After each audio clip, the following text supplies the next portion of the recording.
today I'm reviewing Infinite Inside. This picture alone gives you a clue about what the game may be, because it's fairly representative.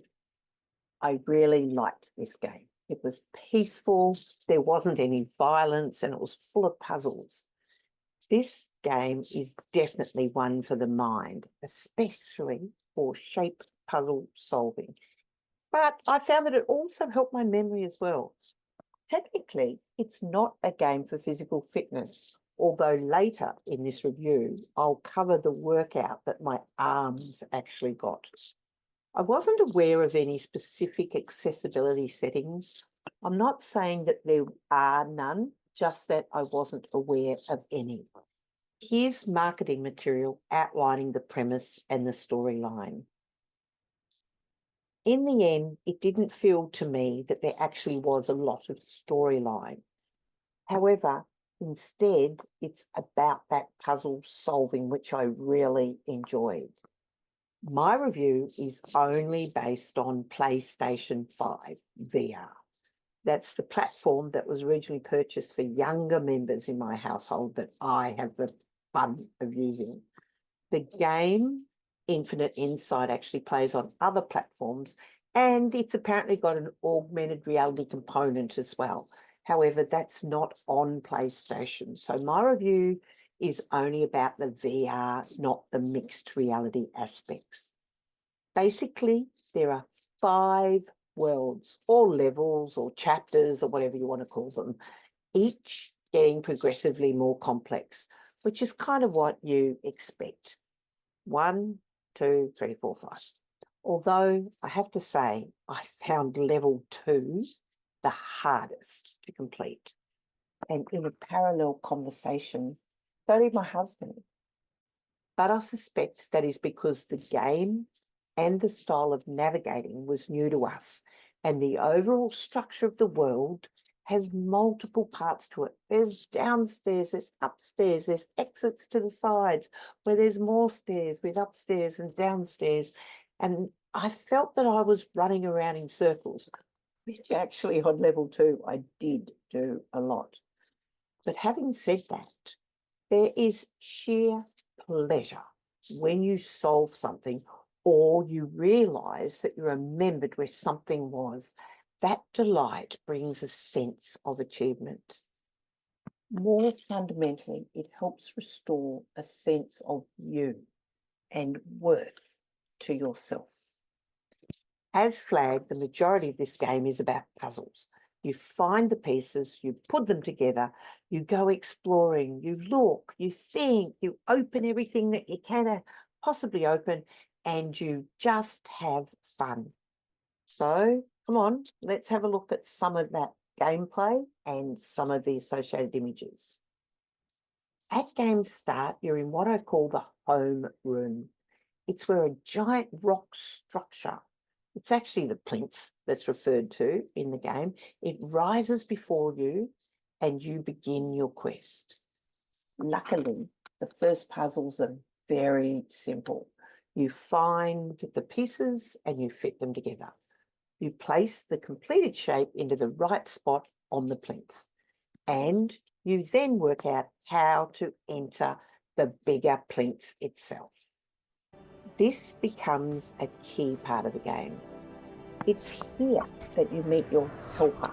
This is the only character apart from yourself that's actually in the game. The helper appears when you most need them, and they silently give you clues. Although some clues are not so obvious at first. Once he pulled out a rug and I thought, I must have to pull that rug. But due to the non-interaction with objects apart from the game pieces, I couldn't grab the rug. Then I realised that my helper was simply indicating that I was to go in that direction. Occasionally, the helper would pop up alongside me, giving me a small fright. And certainly the first time he appeared in the homeroom, it was a bit of a shock. But he's someone you rapidly get used to and you appreciate the tips. In this game, there's also hidden extras, such as surprise activities you can do that open up secret rooms with slightly different puzzles in them that earn you trophies.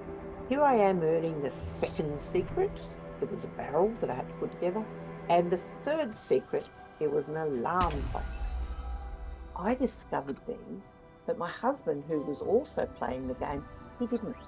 However, at the end of the game, you were given the opportunity to revisit and complete these secret puzzles. While the helper graphics are faded and almost paper mache styled, the remaining graphics are of great quality. They're almost photorealistic, especially the plinth and the puzzle pieces. They look and they feel real, and I quickly became immersed in the game. Each level begins with a saying that I learned were clues to that level. So when you play it, read those sayings. This game became one that I really wanted to return to complete solving the puzzles. I thought about this game when I was out of the game, when I'm at home, when I was going to sleep, when I was making dinner. I was thinking about this game. Once, when I had a particularly puzzling issue in that I knew that there had to have been more rooms to explore, but I could not work out how to find them. I finished the game that day and I had a good night's sleep. And I luckily dreamt about the game, and it helped me come up with ideas that the next day I put into play and I solved, and I discovered those extra rooms. That left me feeling pretty pleased with myself and the fact that I can still think and I can still puzzle things through. There are some sound effects at specific points.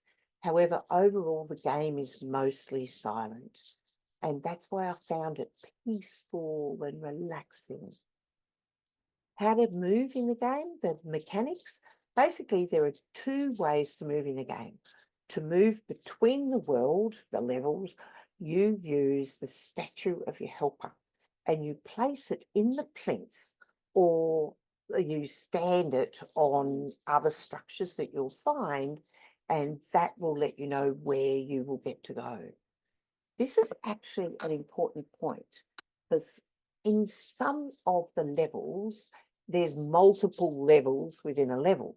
And to get to this one, you don't want to start there and have to, move your whole way through to get there. So if you learn to place your statue in the right part, you can access places faster. The second way to move is to walk.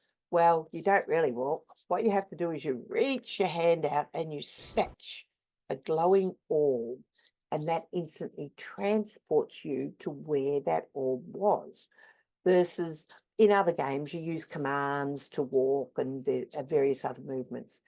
This style of grabbing for that orb is not one that I've encountered before, but I can certainly say it gave my arms an amazing workout.